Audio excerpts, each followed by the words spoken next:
Hello and welcome to C Programming 0 to Neural Networks. Today we are discussing pointers. We are introducing pointers, which are a very big topic in the C programming language. They're easily the biggest source of compiler errors and bugs in programs, but equally one of the most powerful features of system level programming, being able to access memory directly and that kind of thing. And they're also very fast. So we're going to introduce them here today. There's quite a lot to pointers, and we're not going to be able to cover it all in one part, in one video. But we can certainly get to grips with what pointers are and how to use them. And we're going to finish up by making this structure you can see on the screen in front of you here, which is a linked list, which is a very useful data structure, and we require pointers to make it. So it'd be a good example of seeing pointers in how you use them in action. So let's get to it. Let's start with making a file, pointers.c. We're going to include the C standard input output library. We'll need a main function, and we're going to return a 0 to the operating system by convention. So what we're going to do is we are going to make int x equals 10 once again. So making a variable called x of type int, and we're assigning it the value 10. And we're going to print out everything we can know about this variable x that we've just created. So let's start by printing out its value. X equals %dx, and we're going to print out the size of x. So we use the size of operator to print out the size of it, and we're going to print out the address of x by using this ampersand, this address, the address operator. So we'll put this address, and we need a .zu to format an address. It's a very big number, and %d is just for numbers within a certain range. We use %zu for absolutely massive numbers, and it's not an absolutely massive number, but it's big enough to require zu. So let's line these up so everything looks nice, and let's see what we get. So x equals 10, the size of x is 4, which is 4 bytes.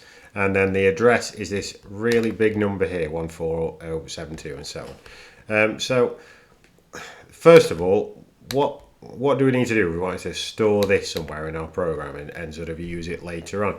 Well, we need a pointer to do that. So the main topic of this video, pointers. We need to create a pointer to this memory address. So let's have a look at how we do that. So we're going to need another variable. We need an int px equals the address of x. Now doing it like that, that's not going to work because this isn't a pointer, this is just an int. To make this a pointer, we have to put a star there. And this modifies this type, this int type. So this is now an int pointer called px, which contains the address of x. So let's print everything we can do about that. 3yy, and we're going to stick a space between that. A new line, and we'll even put a new line at the end. So we've got px, its value is going to require zu because it's an address and it's a big number. The size of px, and then the address of px. Let's see what we get. Actually, these aren't lined up, are they? There we go. So px, the value of it is obviously exactly the same as the address of x because that's what we've assigned to it. Its size is 8 bytes, so it's clearly something different to an integer. It's an int pointer, and an int pointer is 8 bytes. It needs to be 8 bytes because these numbers are quite big. And the address is a different address to the address of the x variable. So what is an address? What are addresses? Addresses, we're talking about a memory address here. So every single byte of memory has an associated address. Obviously, computers are very exacting things. They're not just we don't just have a pool of memory somewhere and just hope for the best. Every single byte has an exacting address. And when we create a variable in programming, then for example, with an int which is 4 bytes, we need 4 bytes, and then this represents the beginning of that address range, which holds our integer, and so on and so forth. So what we're going to do is we are going to dereference this memory address. So this is what pointers are all about. So we're going to do star px equals. I'm going to do %d, and then we're going to do star px there. So what we're doing is we're dereferencing the px memory address to obtain its value. So let's have a look at what happens. And sure enough, the output is 10, which is the value of 10. So we have dereferenced the value that's in this memory address, and we end up with the value at the memory address. And this here is a dereference operator. Up here, this is a pointer to. So you'll see that this star means different things in different situations, doesn't it? So when we're creating something, it means pointer to, and when we're accessing the value, it means dereference. And that's, you just got to remember it. So one final thing with pointers here, we can do that or we can do that. When it comes to formatting in the C programming language, we're not in a strictly formatted language. We can make our own stylistic choices and do things in the ways that we think are best. There's sort of good rationale for doing it that way and that way and that way. So it's a matter of taking your pick. It's not like there's a best way. Some of the best programs do it one way, some of the best programs do it the other way. I'll go through the rationale though. The reason why some people put the star immediately after the type is because the star modifies the data type, modifies as int to become a pointer to an int. So it kind of makes sense to put the star right next to the int. If we make it sort of in our own space here with a space either side, and this makes the star stand out. So it makes it look like it's more difficult to miss. It's obvious that this isn't just an int, it's an int star. And then this way to do it, which is the way I do it, the thing that's created is a pointer, so it makes sense to put the star next to the thing that's created. It's not just a normal variable, it's a pointer to a location. So it's a matter of what you think is the best explanation. You can take your pick.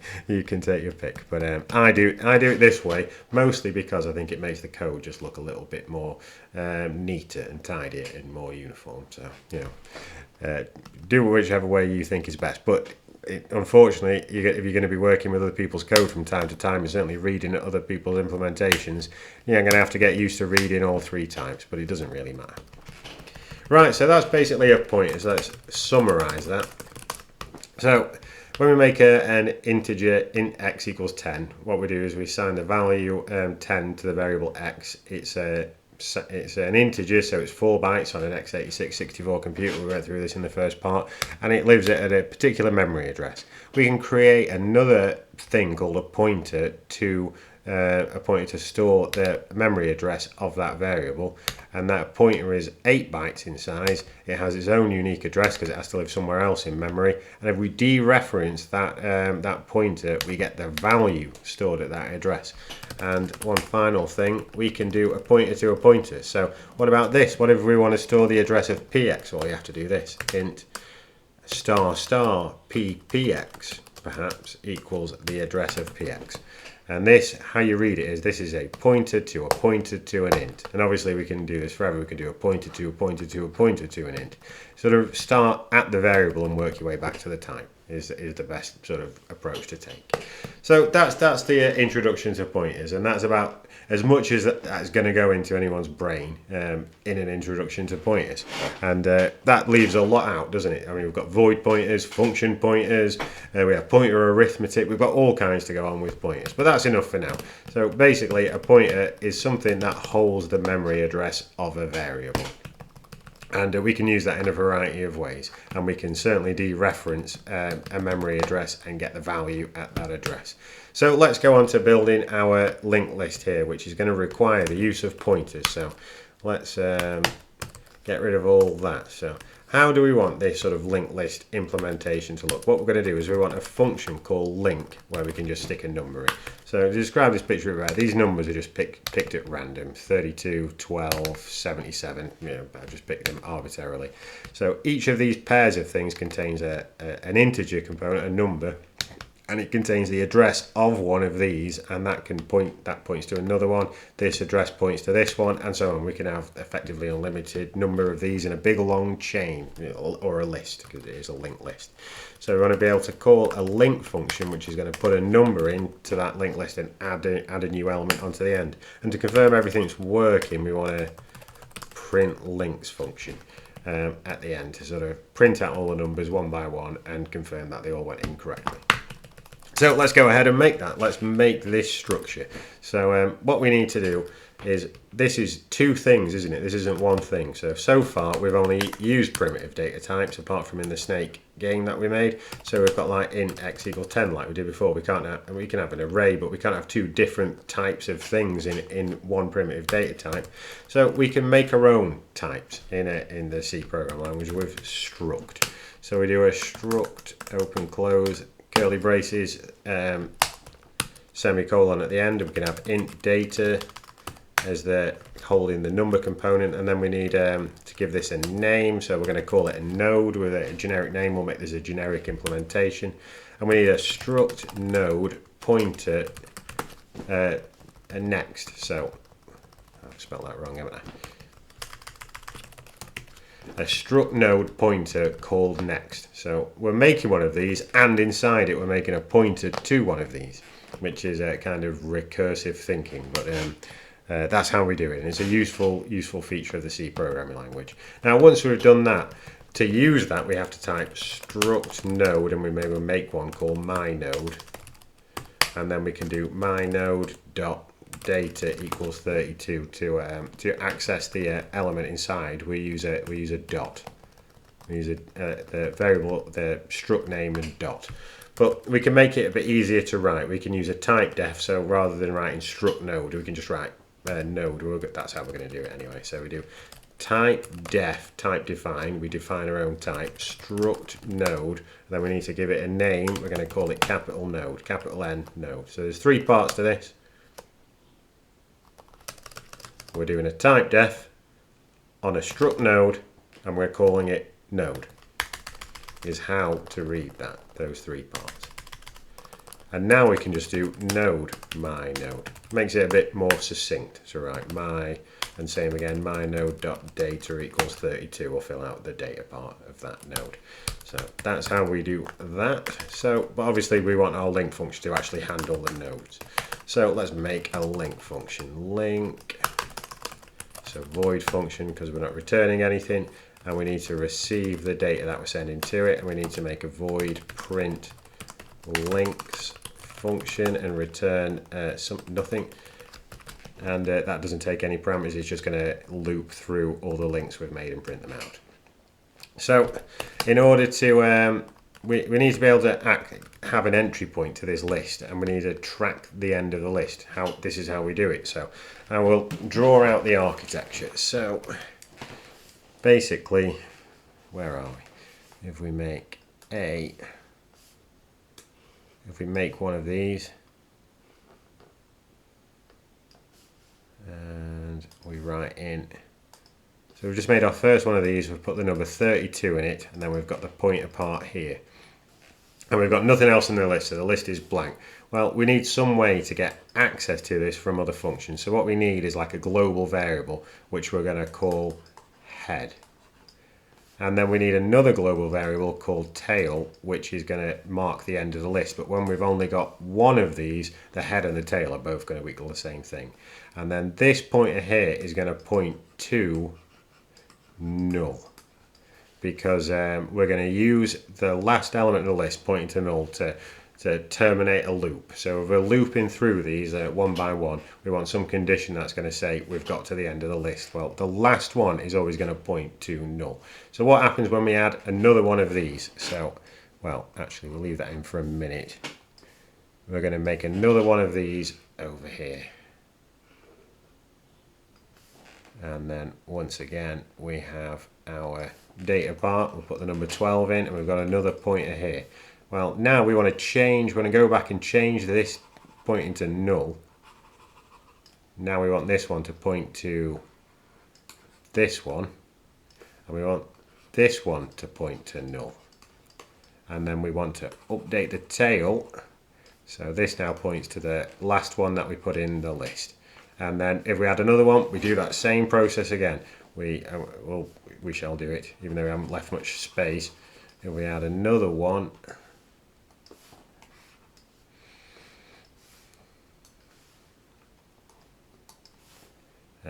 77 or whatever it was that I put in, and then another pointer. We now want this one to point to this, and this to point to null. And then the tail we now want to point to the last one that we put in. A bit scruffy that, but you get the idea. You get the idea. We have these two global pointers which points to the start of the list and the end of the list. The final element in the list always points to null, and we use that as a sort of terminator. So that's how we make a linked list. So let's program that. Now we're going to need malloc.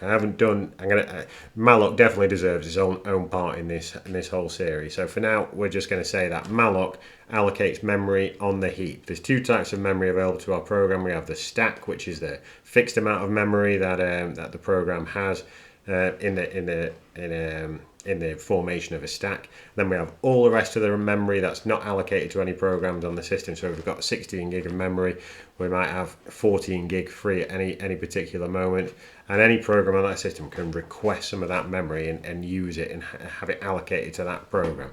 And to do that, we use malloc, which stands for memory allocation. So we're going to make one of these nodes and we're going to call it new.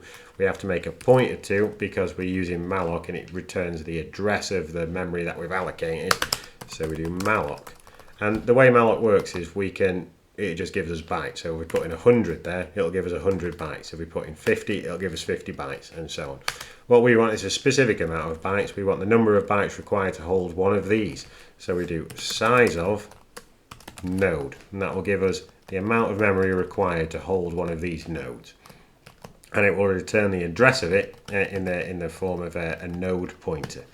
And the first thing we need to do is put this data into the node data section. So we do node, but instead of doing a dot this time, we have to use an arrow. Because we're dealing with a pointer, we have to use arrows when we're dealing with pointers. So we do node arrow data equals data, and that's equaling the data up here that we've passed to the function. And for every new one we make, we want node next to equal null. So we always want going back to our diagram, we always want the most recent one that we've added to equal null. And next we're going to need to create our global variables, because we need to make, this is for the first one that we put in, the head needs to equal that one, and then we need a tail as well, which is going to have to equal it. So we need global variable head, and we're going to actually initialize these to null.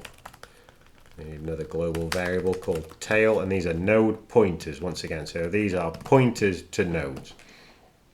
And we're going to have two conditions. So we've got, if the head is null, then if head equals null, that means there's nothing in the list. But all the other times we're just adding an element on. So the first time we add an element, we're setting up the list. All the other times we're just continuing adding more elements to the list. So if the head is null, we're going to make the head equal to the new one that we've just created, and we're going to make the tail also equal the new one, because we've only got one, so the head and tail both equal the new one.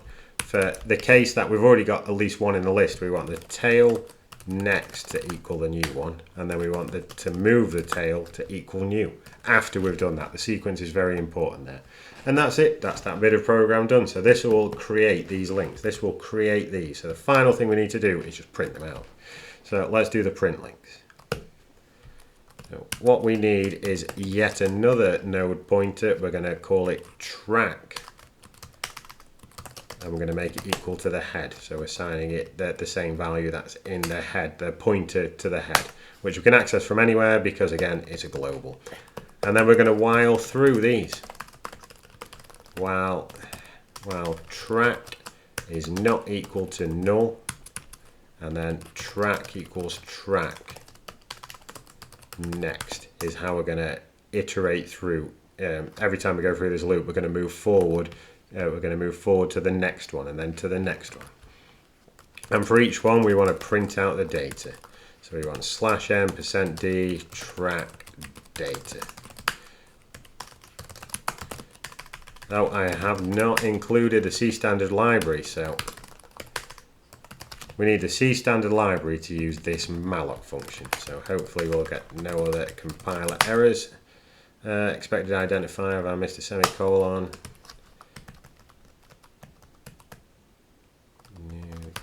What's happening here? Expected identifier before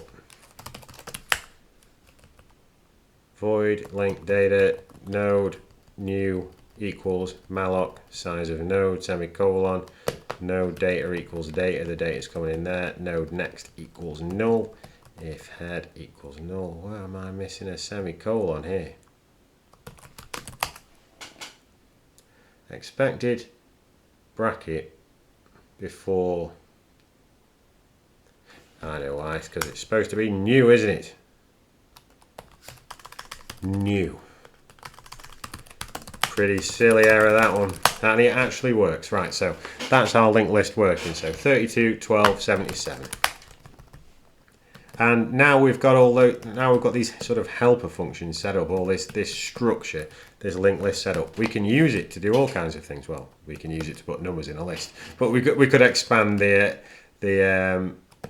structure and include other things. We could have int data2, we could have we could have a string, a character string, we could have a float x and a float y. We can make this quite a complicated structure if we wanted to, but we'll just stick with what we've got so far, and we'll sort of test its destruction. So first of all, we can make more of these. Let's make a 101 and 57. All we have to do is call that function more, and we end up with more elements in our list. So how far can we take that? Let's do this in a loop. So int I equals 0, I is less than 10, I plus plus, and we're going to pass I as the value that we're going to store in our link. So all being well, this will print out the numbers 0 to 9. 0, 1, 2, 3, 4, 5, 6, 7, 8, 9. So what about, so that's 10, what about 10,000? How long is this going to take to run? Instant, and that's including printing them out on the screen. What about a million? How long is it going to take to do a million? Not quite instant because of all the time it takes to print it out to the screen, but if we knock out the print links function, because we've confirmed everything's working now, let's see how long it takes to make a million of these. Instant. Time. Instant. 0.047 seconds to make 1 million of these, and then we can scan through them in the same sort of speed, and we can grab a value at the same kind of speed. So they're very fast, very useful data structure. Let's push it to its limit. So what about 100 million of them? That should slow things down a little bit.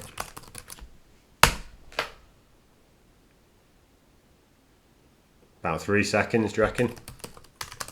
I was kind of counting in my head. 3.12 seconds, 28 seconds, whatever it is, seconds, 3 seconds to make 100 million of these. When you think about what we just got my laptop computer to do, to make 100 million of these, all in heap memory, all chained together, one after another, one after the other. Now there's one last thing that we need to add to our program. So let's put this back to a reasonable number of like 100. All the memory we've allocated with our malloc. We're going to have to go through malloc in a bit more detail, but we need to free that memory at the end before the program terminates. We don't have to because the operating system will clean it up, but it's very bad practice to not sort of manage the memory you've allocated from the heap.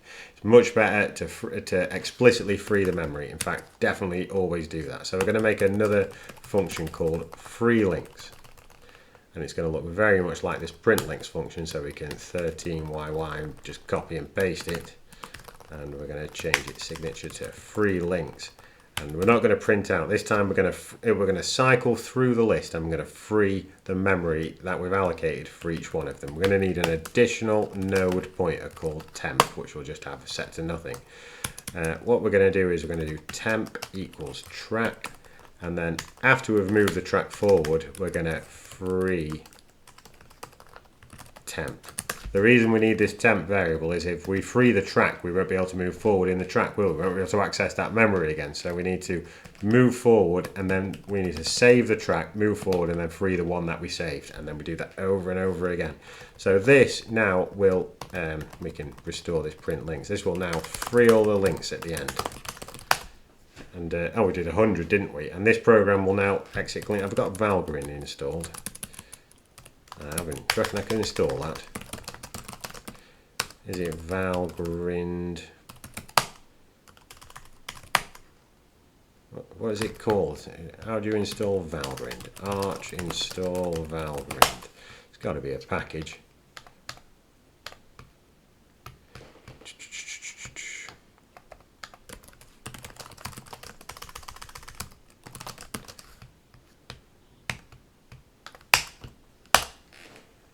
I can't spell it, that was the problem.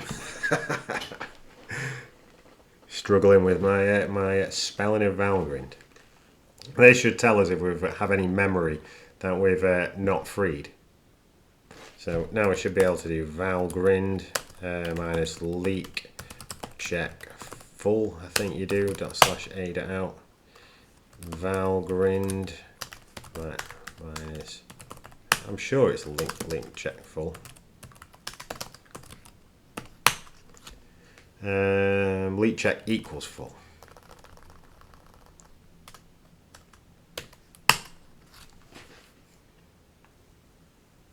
Takes a bit longer to run.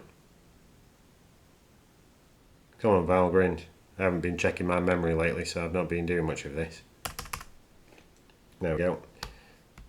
In user exit, 0 bytes and 0 blocks. Total heap usage, 101 allocs, 101 frees, 2,624 bytes allocated. All heap blocks were freed, no leaks were possible. Let's do that again without calling this free. Without calling the free links. We're kind of going off track here, off script. I'm going to drop that back down to 10. Now we want to do the Valgrind, don't we? Leak check full. Now this time, still reachable 160 bytes. Reachable blocks, those which a pointer can be found do not show. So we've got 11 allocs and 1 free, which means that we allocated 1,184 bytes, and still reachable is 160 bytes in 10 blocks. So we don't want that situation. What we want to do is make sure that we have this kind of free links in this particular program. We want to free every single instance of using this malloc function that we've just used here. And we have a fully working program now. So basically, what I would highly recommend, I know that I've done a very rapid run through of this particular program. This is a very important part of computer programming, in particular in the C programming language, doing these kind of things that we've just done.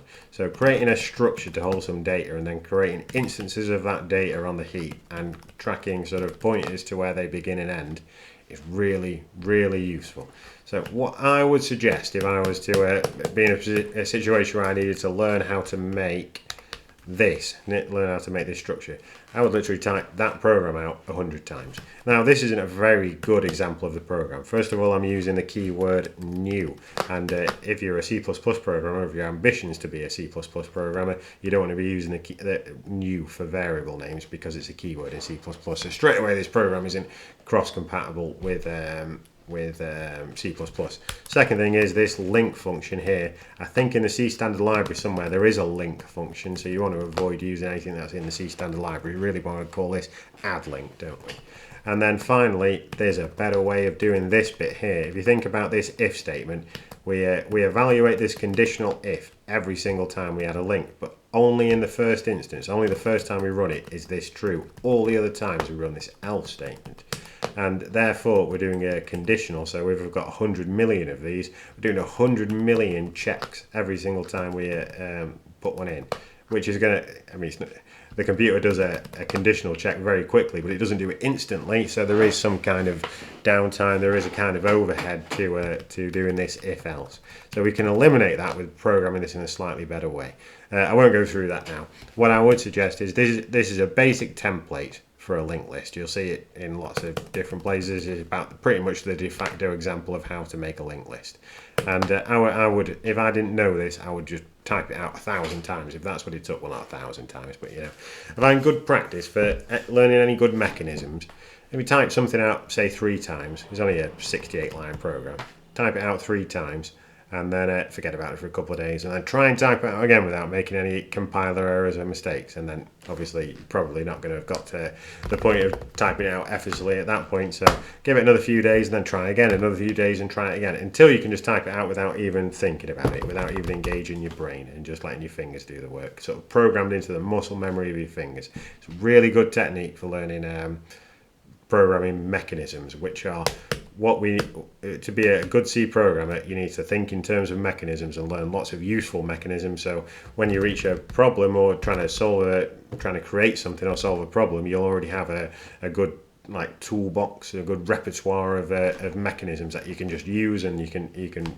throw into place when you need them, as and when you need them, and you'll get good at recognizing when those mechanisms are the right things to use and when maybe you need a new solution that you haven't come up with yet, and so forth. So really good practice to just sort of program things into the muscle memory of your hands and just type them out over and over again until you're really good at typing them out. So that about does it for this video. And that's sort of an introduction to pointers. So this is the kind of thing we can make out of pointers. There's a lot of code. It is a lot of code, but we are mostly just using pointers all over the place here. We've got node head. We've got a struct node, which itself includes a pointer to a node, and all this stuff might seem a little bit arcane. Best way to learn pointers is just, well, I suppose to keep following this series, because we're going to be using a lot of pointers. Thankfully in neural networks it's not like it's going to be a massively pointer heavy kind of implementation that we need to do, but we do need to use malloc, and we do need to have some familiarity with pointers, and we certainly need to understand what's going on in memory.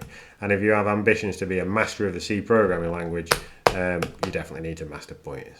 So one step at a time we'll go through these, but it's better to probably go a bit over the top with a video and explain probably more than it is worth an introduction, rather than just going a bit slowly and trying to take things a little bit too steady and just do this is a pointer, this is a memory address, and then another video, this is dereferencing memory, you know what I mean. So we'll kind of go ahead a little bit and maybe overestimate our capabilities a little bit in this series, and that will help us on our way to mastery. Right, the final thing I think I'll say is I've updated my snake game to be a good example for where we got up to with our reward learning. So in this example we can turn off the different parts of shall we put the walls on? We can turn off all the different sort of rewards as the game's playing, and I've gone for this white theme as well, which looks really good. The reason I'm loading this up is that this snake here is a linked list, and it basically the fact that linked lists are really powerful and really quick to work with, that doesn't really benefit us in our snake game. There's a limited size to how big the snake's going to be.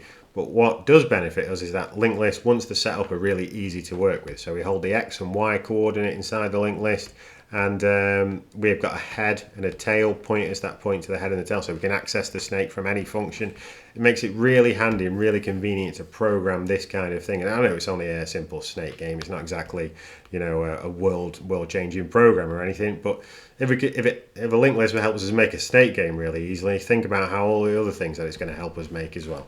So yeah, so I would learn, if you don't know how to program a linked list in the C programming language, I would make it my absolute priority to learn how to make a linked list. It's probably the most important thing to learn if you don't know how to do it. I'm not saying it's the most important data structure, because it most certainly isn't, but it's definitely the best first one to learn. And if you don't know any data structures, start here with a linked list and make this and learn to program it over and over again until you can do it effortlessly. Anyway, I'll call it a day at that, otherwise I'll talk forever.